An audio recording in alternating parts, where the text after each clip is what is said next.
সম্মানিত হাজিরিন, মানুষ সামাজিক জীব, মানুষ সমাজেই বসবাস করে। জীবন চলার পথে মানুষ একে অপরের উপরে নির্ভরশীল।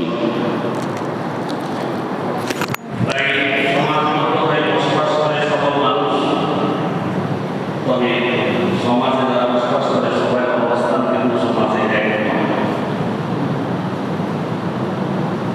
সমাজে যারা অবস্থান করে তাদের অবস্থান এক নয়।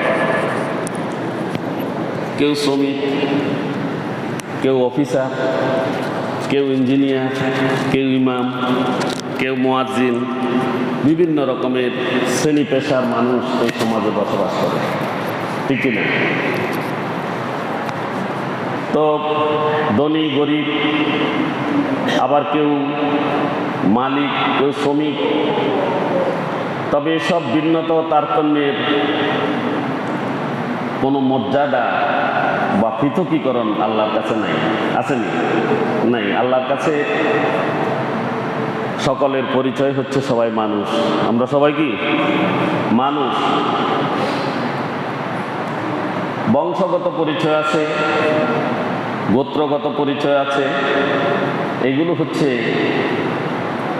মানুষ যাতে একে অপরকে চিনতে পারে, এই জন্য। তবে এসব ভিন্নতা তারতম্যের মাধ্যমে আল্লাহ তাআলার কাছে মানুষের মর্যাদা নিরূপণ হয় না। মানুষের শ্রেষ্ঠত্ব ও মর্যাদা নিরূপণ হয় কেবলমাত্র তার নৈতিকতা কতটুকু আছে এবং তার মধ্যে আল্লাহর ভয় কতটুকু আছে। দুইটা জিনিস, একটা হলো তার নৈতিকতা, আর একটা হলো আল্লাহ ভয়। এই দুইটা যার কাছে আছে, আল্লাহর কাছে তিনি প্রিয়। আল্লাহর কাছে তিনি কি প্রিয়। যার অর্থ সম্পদ আছে থাকতে পারে, কারো অর্থ সম্পদ নাই, নাও থাকতে পারে, কিন্তু মর্যাদাবান হচ্ছে নৈতিকতা এবং তাকওয়াবান ব্যক্তি। এটা ছাড়া আল্লাহর কাছে আর কোনো মূল্য নেই, অন্য কিছুর মূল্য নেই।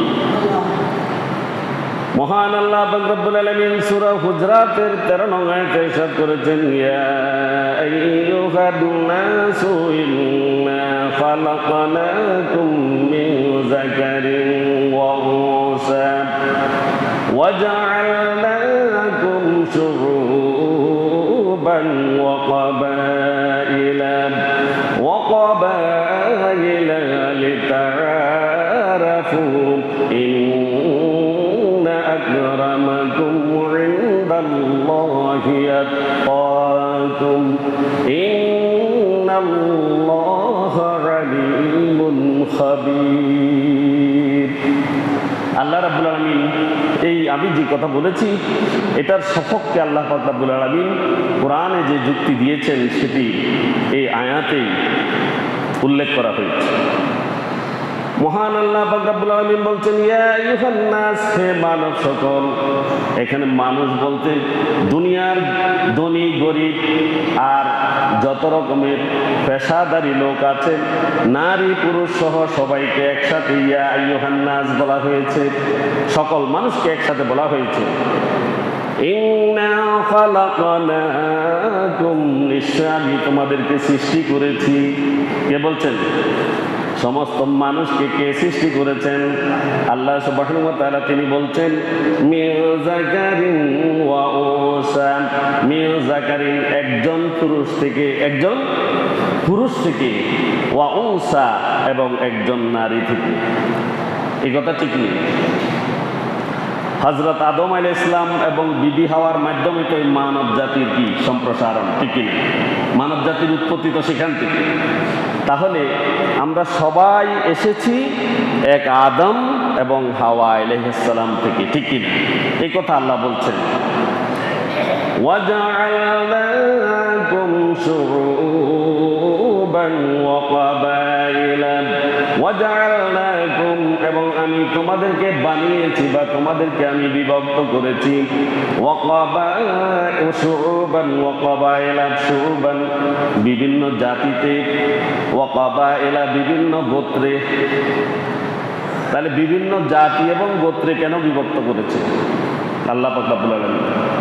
কি জন্য? ওইটা আউস গোত্র, ওইটা খাজরাজ গোত্র, বলছে না? ওইটা হাওয়াজিন গোত্র, আর এটা রাসূল সাল্লাল্লাহু আলাইহি ওয়াসাল্লাম কুরাইশ বংশে জন্মগ্রহণ করেছেন। বিভিন্ন গোত্র আছে না? এই গোত্রে বিভক্ত করার উদ্দেশ্য হচ্ছে কোনো ব্যক্তি কোনো জায়গাতে যখন যায় তখন সে পরিচয় দেবে আমি অমুক গোত্রের লোক। এটা বলার সাথে সাথে মানুষ যেন বুঝতে পারে এটা অমুক এলাকার লোক, এটা অমুক এলাকার লোক। এজন্য আল্লাহ পাক রব্বুল আলামিন বিভিন্ন জাতি এবং গোত্রে বিভক্ত করেছেন। এখানে কিন্তু বংশমর্যাদার কিচ্ছু নেই, আছে না? আছে?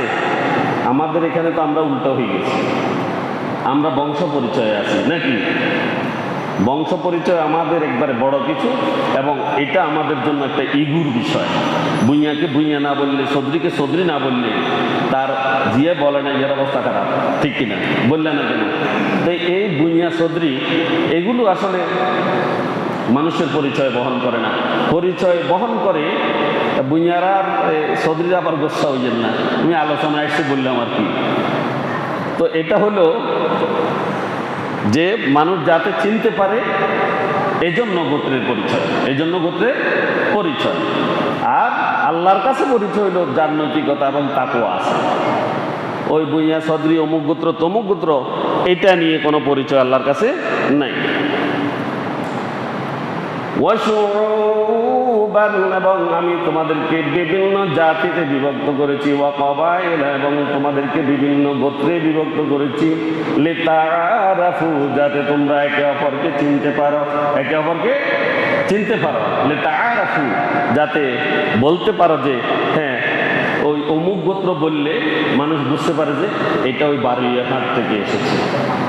একটা এক্সাম্পল বোঝা যায়। এই জন্যই আমি তোমাদেরকে সৃষ্টি করেছি।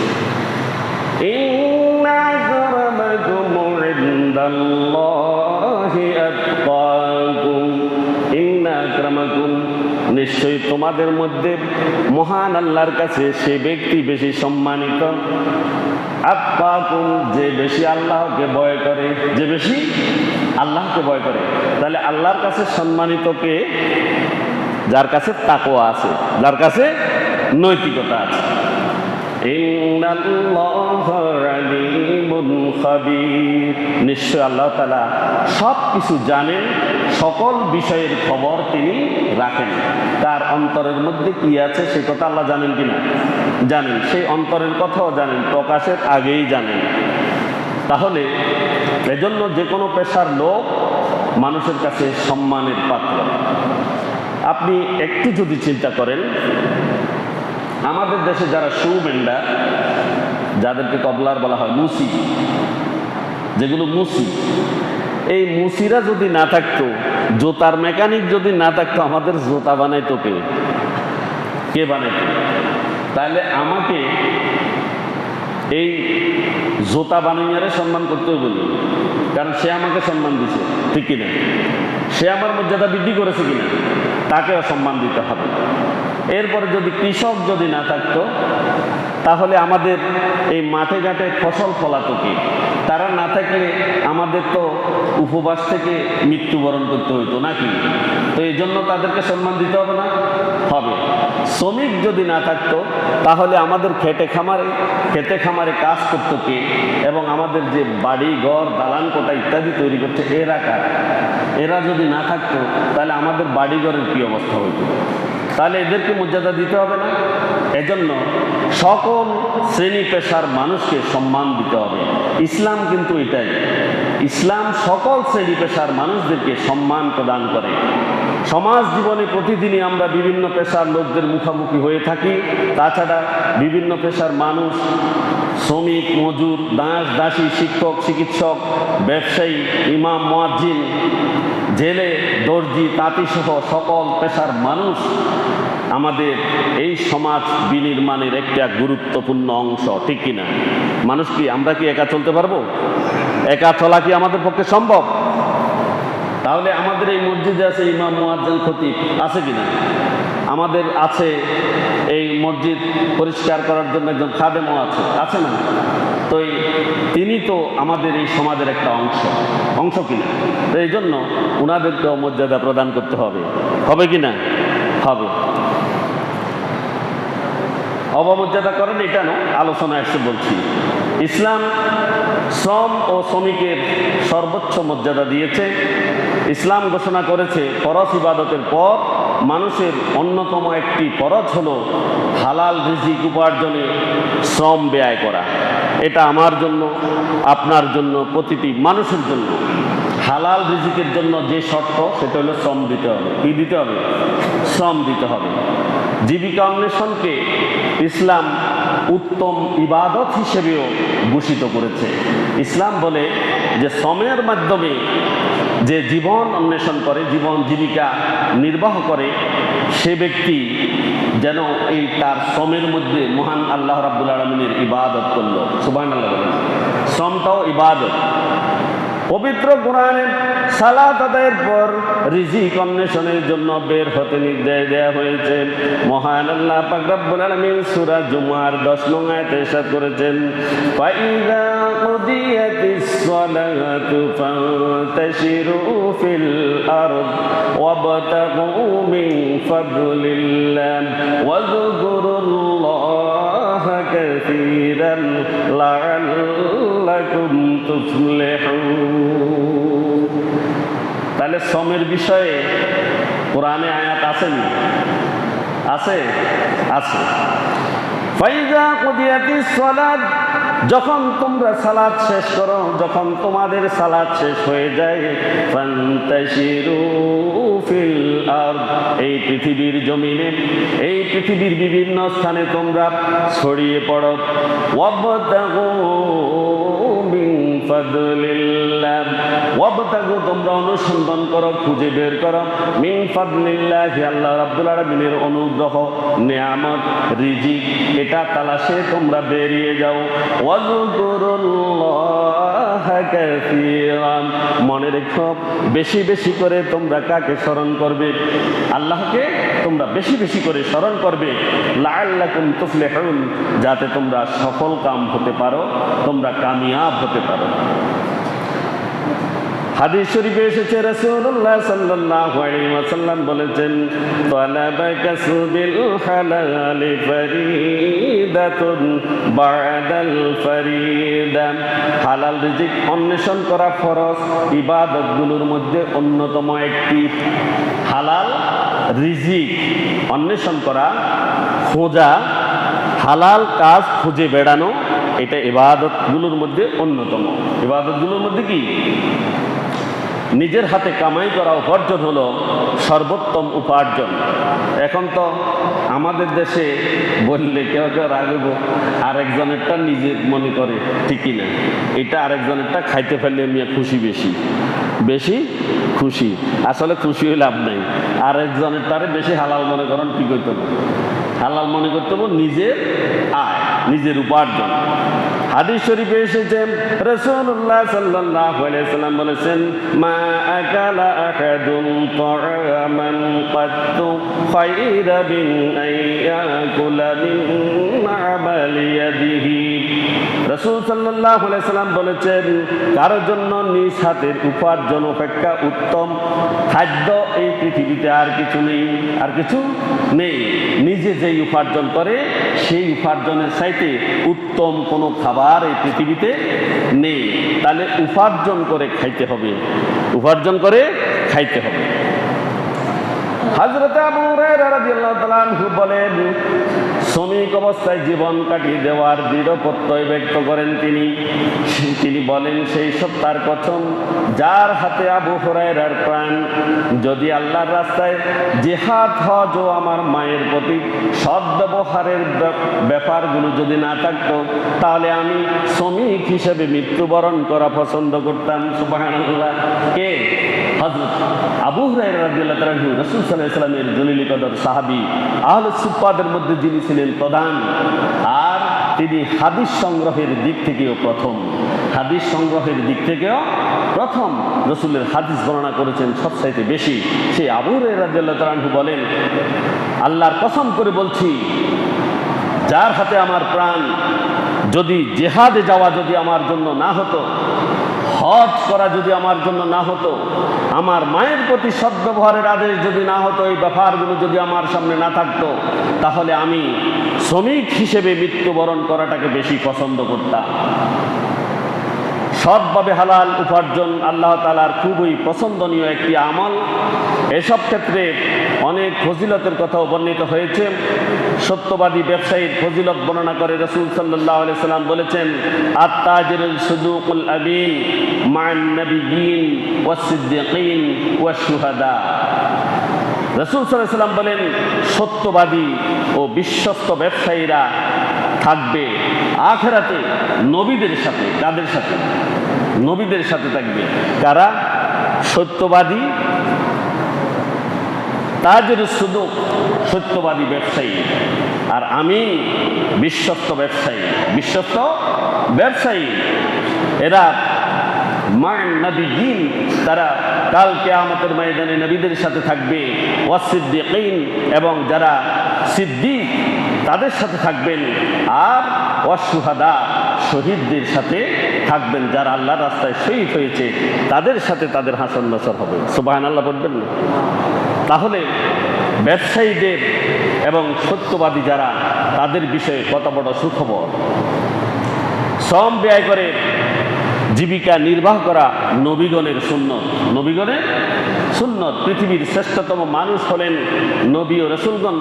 যুগে যুগে অসংখ্য নবী ও রসুল এই দুনিয়াতে আগমন করেছেন। তারা সকলেই শ্রম দিয়েছেন, শ্রমিক ছিলেন। শ্রমিক শব্দটি কখনোই অবহেলা করা যাবে না এবং অসম্মানও করা যাবে না। যারা শ্রমিক তাদেরকে তো আমরা অবহেলা অসম্মান করি কি না? বলতেছেন না? করিনি? আমাদের সমাজে শ্রমিকেরা বেশি নিগৃহীত, তাদের উপরে হাত পর্যন্ত উঠানো হয় নাকি? তাদের উপরে হাত পর্যন্ত উঠানো হয়। অথচ রাসূল সাল্লাল্লাহু আলাইহি ওয়াসাল্লাম বলেছেন, শ্রমিকের গায়ের গাম শুকানোর আগেই তার মজুরি দিয়ে দাও। আর তারা মজুরি তো দেয় না, সঠিকটাও দেয় না। আবার কাম করার পরে মজুরি কালকে লই যাইস, পরশু লই যাইস, কই ঘোরাঘুরি করায়নি। আমাদের সমাজে আসেনি এগুলো? আছে। অথচ রসুল বলছেন কি, আমরা করি কি? আর আমরা তো রসুলের উম্মত হিসেবে পরিচয় দিই, ঠিক কিনা? রাসূলুল্লাহ সাল্লাল্লাহু আলাইহি ওয়াসাল্লাম বলেছেন, মা বা'আসাল্লাহু নাবিয়ান ইল্লা রা'আল গনামা ফাকালা আসহাবুহু ওয়া আনতা ফাকালা না'আম কুনতু আরআহা আলা করারিতা লিআহলি মক্কা। হযরতে আবু হুরায়রা রাদিয়াল্লাহু তাআলা আনহু থেকে বর্ণিত, তিনি বলেন, রাসূল সাল্লাল্লাহু আলাইহি ওয়াসাল্লাম ইরশাদ করেছেন যে আল্লাহ তাআলা যত নবী রাসূল এই দুনিয়াতে পাঠিয়েছেন, সকল নবী রাসূলগণ ছাগল চড়িয়েছে। কি করেছে? ছাগল চড়াইছে।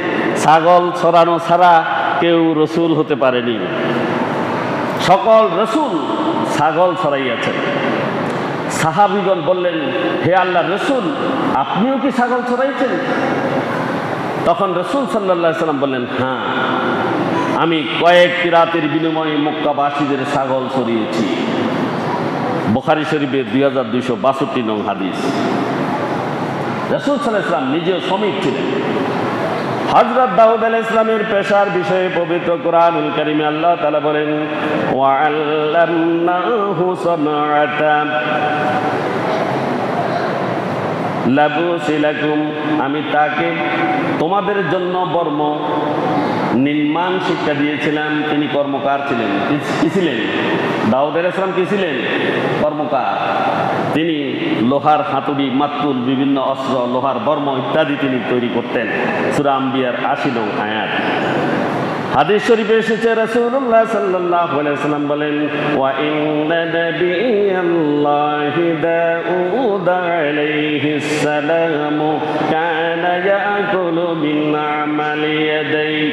আল্লাহর নবী দাউদ আলাইহিস সালাম নিজ হাতের কামাই খেতেন। তিনি নিজ হাতে যা উপার্জন করতেন সেটাই তিনি খেতেন, অন্যটা তিনি খাইতেন না।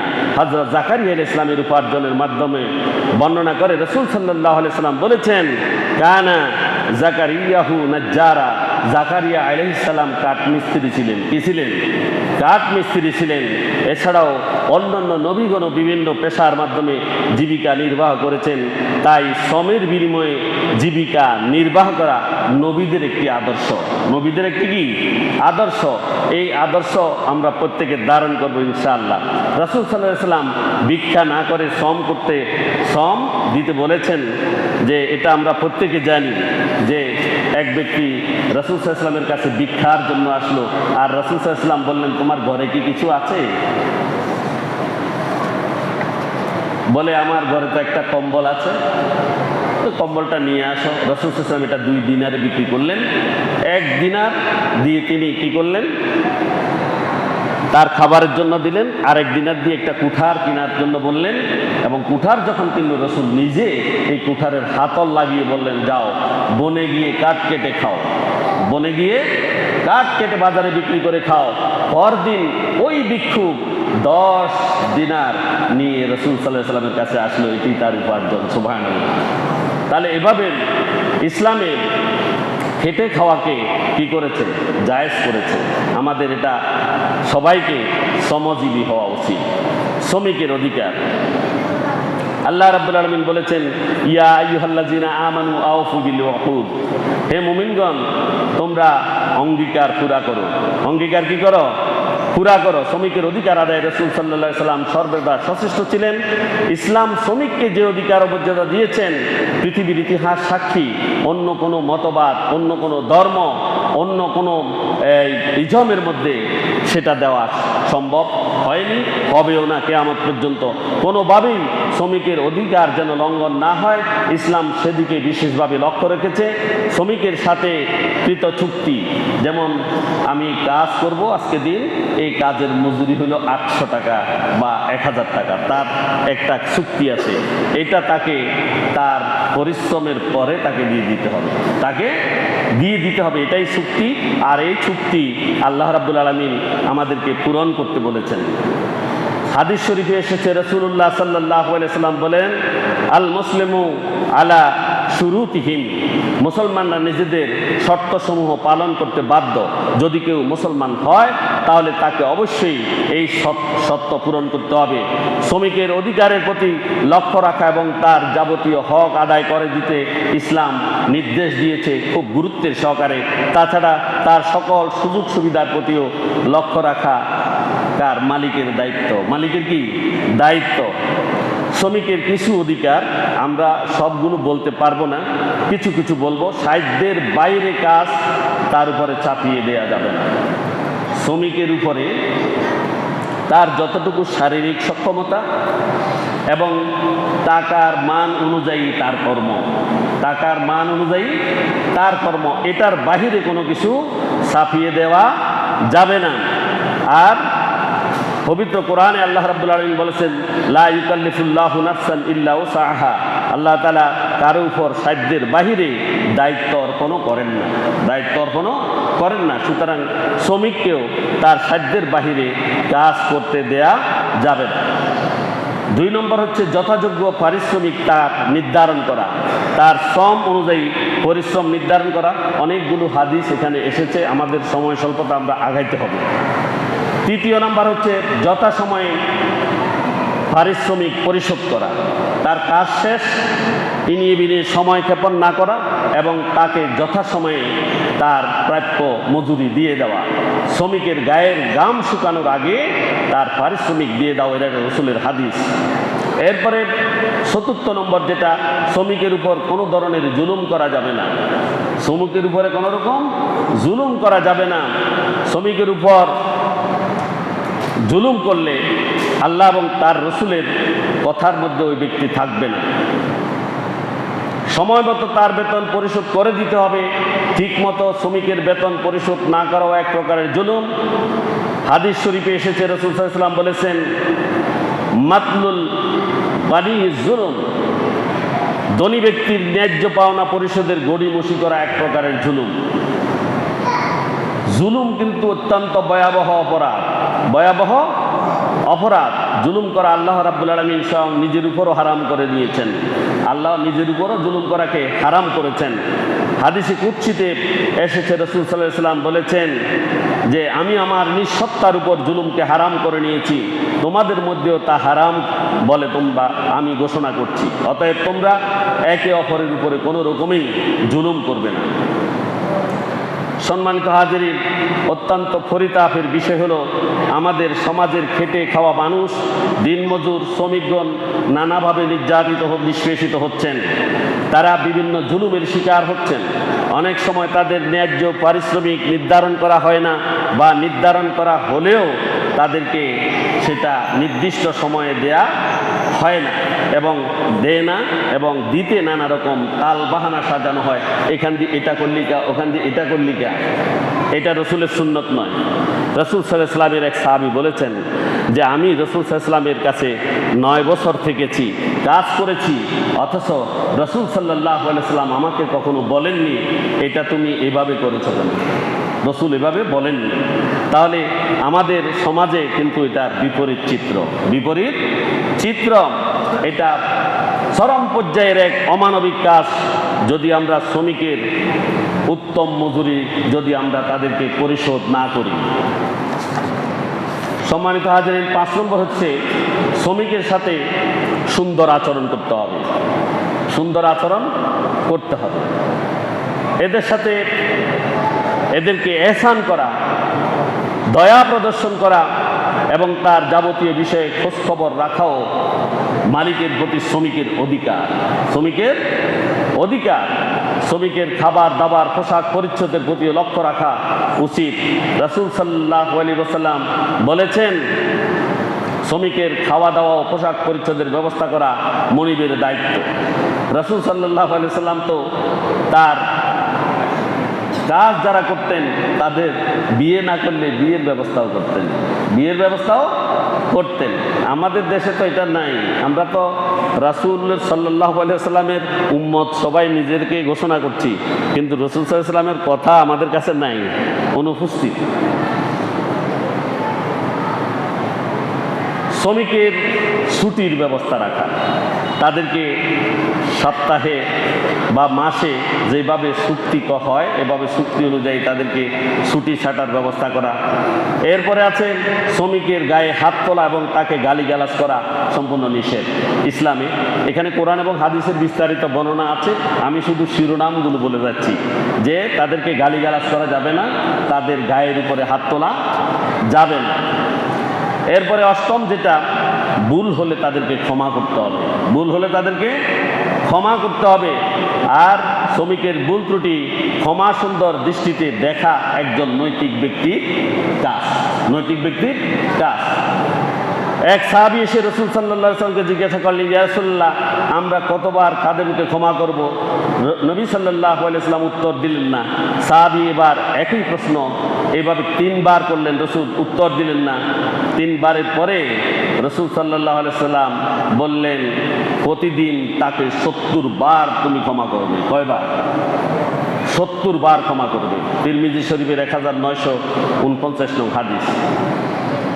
9ম যেটা, আল্লাহর বিধান পালনের সুযোগ দিতে হবে তাকে, নামাজের সময় ছুটি দিতে হবে। রোজা রাখবে, রোজার দিনে তার রোজা যাতে রাখতে পারে সে ব্যবস্থা তাকে করতে হবে। তাকে দাড়ি রাখার ব্যবস্থা করে দিতে হবে। কিন্তু আফসোস হচ্ছে আমাদের এমন কিছু জায়গা রয়েছে যেখানে দাড়ি রাখতে দেয় না, ঠিকই না, অথচ আমরা কি মুসলমান পরিচয় দিচ্ছি, কিন্তু এগুলোর আমরা বিরোধিতা করছি, এগুলোর দিকে খেয়াল করছি না। 10ম যেটি, সেটা হলো শ্রমিক অসুস্থ হলে বা মারা গেলে তার পরিবারের খোঁজখবর রাখা, ভরণ পোষণের ব্যবস্থা করা। এখন শ্রমিকের কিছু দায়িত্ব আছে না? শ্রমিকেরও কিছু দায়িত্ব আছে না?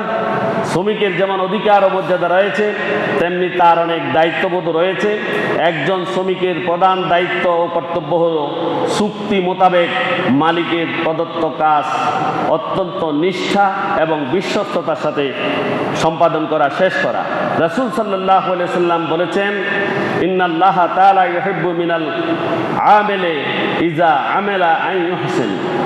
সুন্দরভাবে কার্য সম্পাদন করে যেন আল্লাহ এই শ্রমিককে ভালোবাসেন। যে ব্যক্তি সুন্দরভাবে কাজ সম্পন্ন করেন, আল্লাহ তাকে ভালোবাসেন।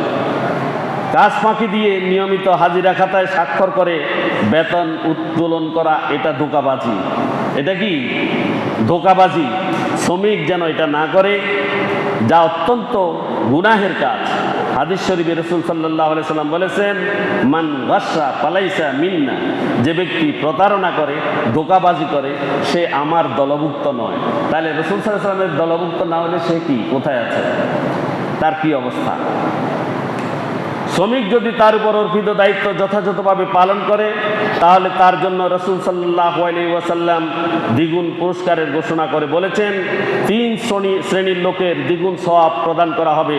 তাদের মধ্যে এক শ্রেণী হলো ওয়াল আবদুল মামলুকা ইজা আদা হাক্কাল্লাহি ওয়া হাক্কা মাওয়ালিহি, ওই শ্রমিক যে নিজের মালিকের হক আদায় করে এবং আল্লাহর হক আদায় করে, আল্লাহর হক আদায় করে, মালিকের হক আদায় করে, তাহলে তার জন্য দ্বিগুণ সওয়াব। তার জন্য কি দ্বিগুণ সওয়াব। তাহলে ঠিকমতো কাজ করলে মালিকের অধিকারও প্রতিষ্ঠা হইল, আবার আল্লাহ রাব্বুল আলামিনেরও হক আদায় হলো, এজন্য তার দ্বিগুণ সওয়াব হবে।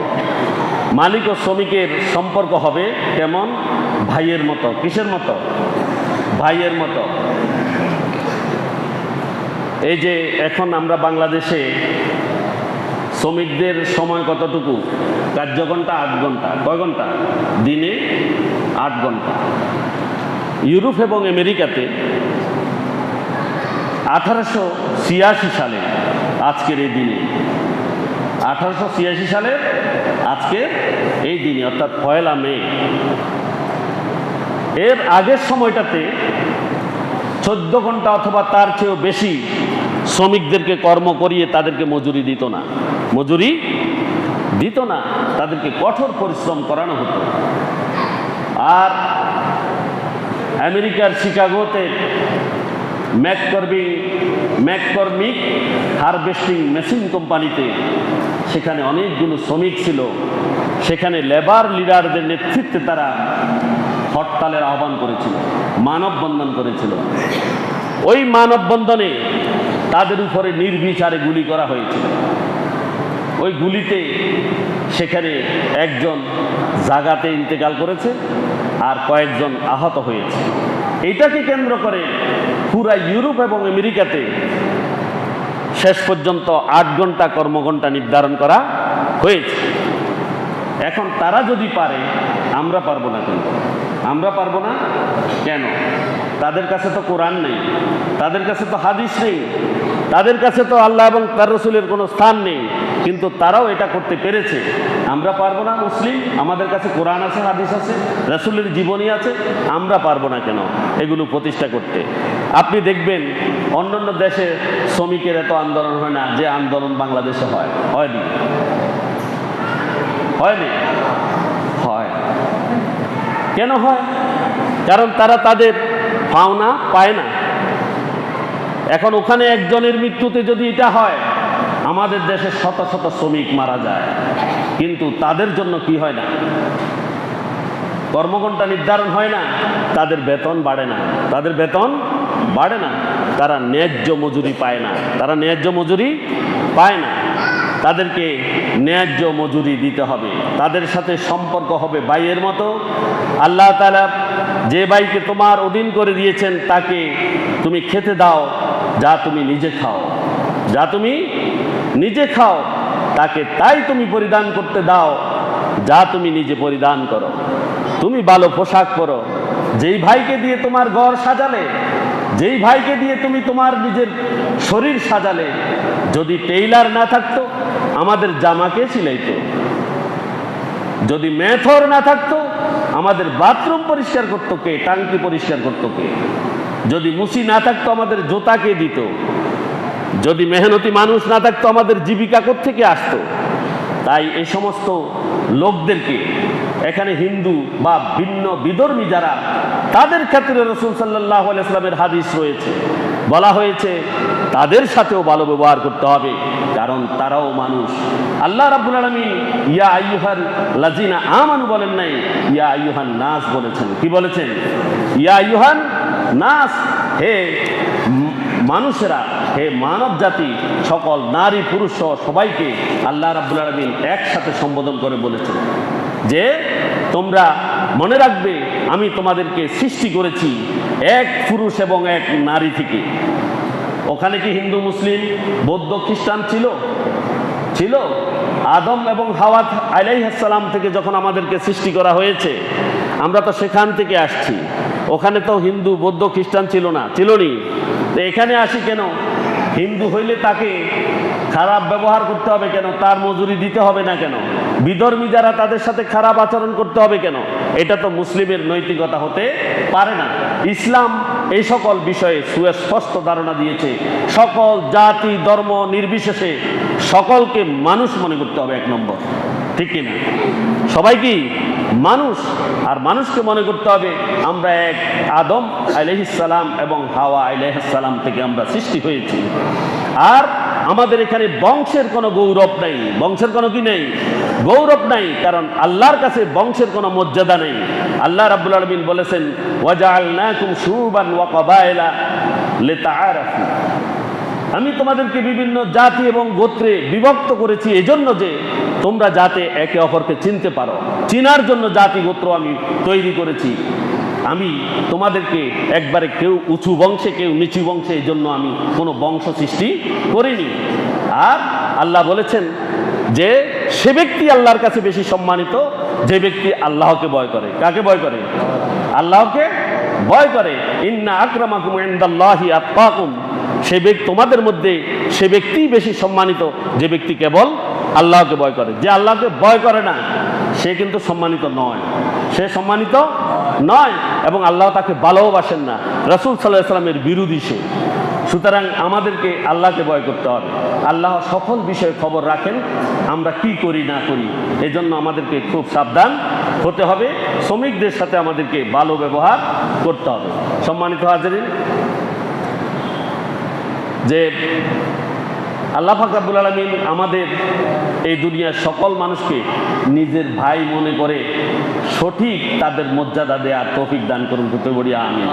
আমি গত জুমায় বলেছিলাম আসলে হজের আলোচনা করব, যে হজের আলোচনা তো করতে পারিনি, আজকে শ্রমিক দিবস আসছে, হজের উপর একটু কথা বলি, কথাটা রাখার জন্য।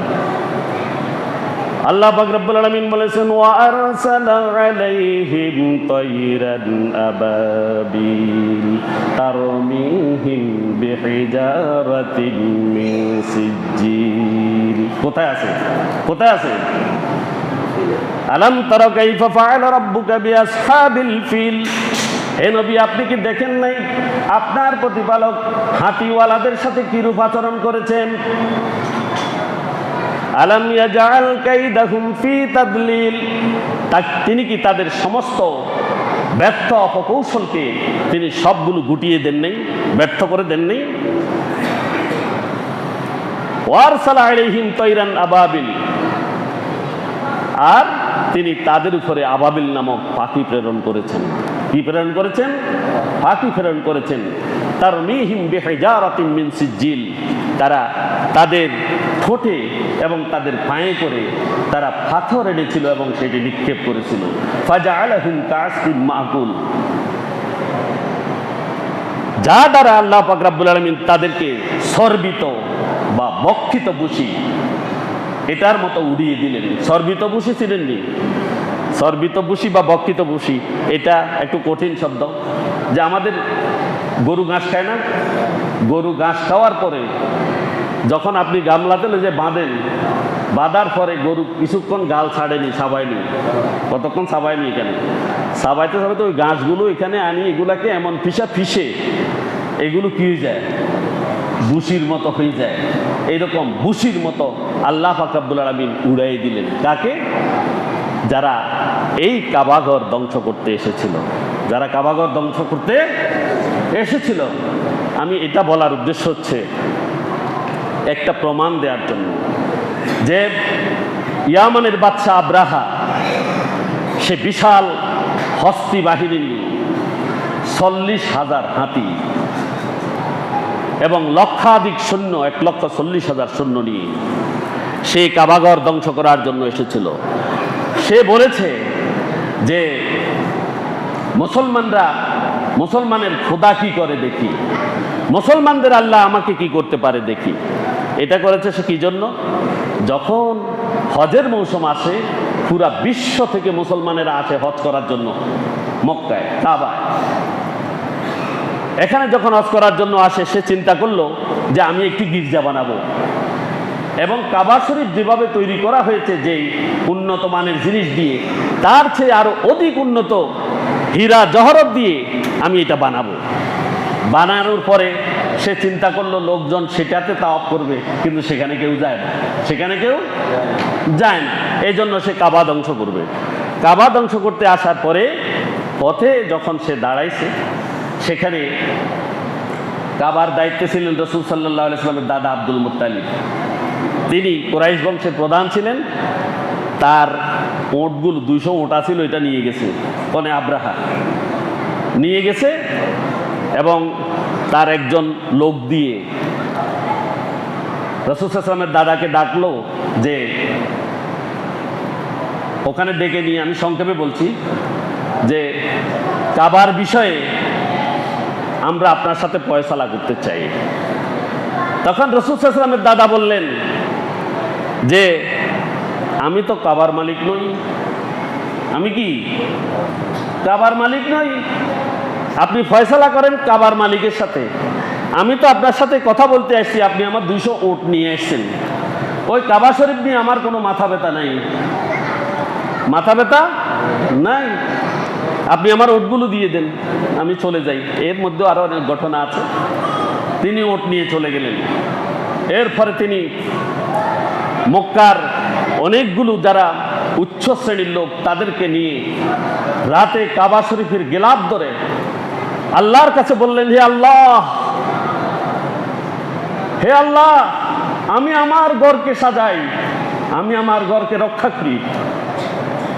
তোমার ঘরের দায়িত্ব রক্ষা করার তোমার।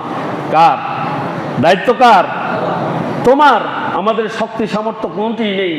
হে আল্লাহ, তুমি তোমার ঘরকে রক্ষা করো, তোমার ঘরকে রক্ষা করো। আর তিনি মক্কার লোকদেরকে বললেন, পাহাড়ের অন্য পাশে চলে যাও, আমাদের শক্তি নেই আব্রাহার সাথে কি করা, লড়াই করা, যুদ্ধ করার শক্তি আমাদের নেই। সবাই পালিয়ে গেল। এদিকে আব্রাহা রওয়ানা হলো। রওয়ানা হতে গিয়ে কাবার দিকে যখন তার হাতিগুলোকে এইদিকে দেয়, হাতিগুলো লুটে যায়, উঠে না। আবার যখন ইয়ামেনের দিকে দেয়, তখন তারা ছুট দেয়। পূর্ব দিকে ছোটে, উত্তর দিকে ছোটে, দক্ষিণ দিকে ছোটে, কিন্তু কাবার দিকে যায় না।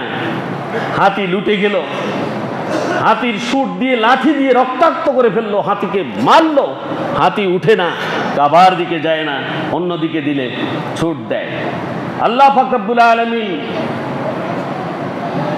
তার ঘর রক্ষা করার জন্য আবাবিল পাখি প্রেরণ করলেন। প্রেরণ করে আবাবিল পাখি 3টি করে পাথর নিয়ে আসছে, একটা পাখি একটা ঠোঁটে, 2টা পায়ে। সেগুলো এমনভাবে নিক্ষেপ করলো, আব্রাহার এই বিশাল হাতি এবং হাতি বাহিনী সবগুলো কি হয়ে গেল, ধ্বংস হয়ে গেল। আব্রাহার গায়েও একটি পড়েছিল। সেই ব্যক্তি ইয়ামেনের দিকে যখন তাকে সেভ করার জন্য নিয়ে যাচ্ছিল, যাওয়ার পথে সে যখন ইয়ামেন পৌঁছলো, তখন তার হাতের এই এক এক সময়ে এক এক করগুলো ঝরে পড়েছিল, সুবহানাল্লাহ। এবং সে সেখানে যখন গিয়ে পৌঁছলো ইয়ামেন, আল্লাহ পাক রব্বুল আলামিন তার স্বীয় কুদরতে আব্রাহাকে এরকম চিকন করে দিলেন এবং তার শরীরের অঙ্গ প্রত্যঙ্গগুলো ঝরে পড়েছিল, সুবহানাল্লাহ। এভাবে এই ঘটনা দেখে ওই যে মক্কার পত্তলিক যারা ছিল, যারা এতদিন পর্যন্ত আল্লাহর ঘরের বিরোধিতা করলো, প্রত্যেকের অন্তরের মধ্যে এই কথা ঈমান আসলো যে আল্লাহর বিরোধিতা যে করে, আল্লাহ পাক রব্বুল আলামিন কিভাবে শাস্তি দেন এবং কিভাবে তিনি তার সাথে যারা যুদ্ধ করতে আসে তাদেরকে কিভাবে তিনি অপদস্থ অপমানিত করেন, এটা তারা উপলব্ধি করলো। করে তারা এই কাবার ভক্ত হলো এবং আল্লাহর প্রতি বিশ্বাস স্থাপন করেছিল পরবর্তীতে। আসুন, আমাদের সমাজে আমরা অনেক ওয়াজ নসিহত শুনছি, অনেক কথা শুনছি, অনেক ঘটনা আমাদের সামনে ঘটছে, কিন্তু আমরা কি তাদের মতো কি আল্লাহকে জানতে পেরেছি, বিশ্বাস আনতে পেরেছি? ইসলাম ধর্মের প্রতি কি আমরা অনুরাগী হতে পেরেছি? এই কথা আমাদের নিজেদেরকে জিজ্ঞাসা করতে হবে। আমাদের কাবার প্রতি ভক্তি আনতে হবে। সামর্থ্য হলে আমাদেরকে হজ করতে হবে। মহান আল্লাহ পাক রব্বুল আলামিন আমাদের প্রত্যেককে বোঝার এবং হজ করার তৌফিক দান করুন, আমিন। ওয়া আখিরু দাওয়ানা আলহামদুলিল্লাহি রাব্বিল আলামিন। আসসালামু আলাইকুম ওয়া রাহমাতুল্লাহি ওয়া বারাকাতুহু।